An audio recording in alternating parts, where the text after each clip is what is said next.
ఇప్పటికీ నా భార్య మాట నాకు ఇంకా గింగురమంటది. ఒకానొక టైంలో బస్తీ దగ్గర అడ్డా మీద నిలబడేవాడిని పెయింట్ పని కోసం. అమ్మాయి చాలా ఇబ్బంది అవుతుంది, అమ్మాయి ఎందుకులే వచ్చేతను.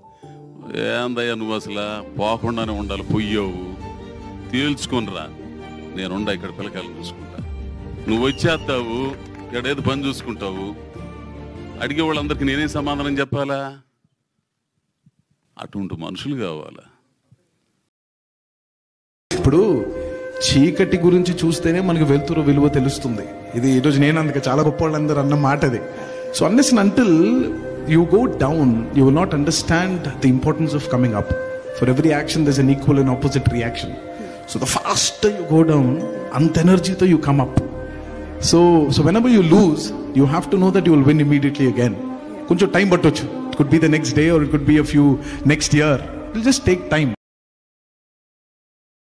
నిజంగా చాలాసార్లు కోపం వల్ల చాలా తప్పులు చేస్తాం మనం. రిలేషన్షిప్లు చెడిపోతాయి, రియాక్ట్ అయిపోతాం. రియాక్ట్ అయిన రెండో రోజుకి అయ్యో అంత రియాక్ట్ అవ్వాల్సింది కాదేమో, అనవసరంగా రియాక్ట్ అయిపోయానని ఫీల్ అవుతాం. కానీ అప్పుడు you can't take it back because it's too late, because you already reacted.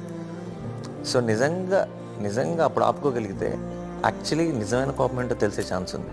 కోపం మంచిది యాక్చువల్లీ. కోపం ఎప్పుడు చెడ్డదంటే దానికి ఆలోచన కోల్పోయినప్పుడే కోపం చెడ్డది.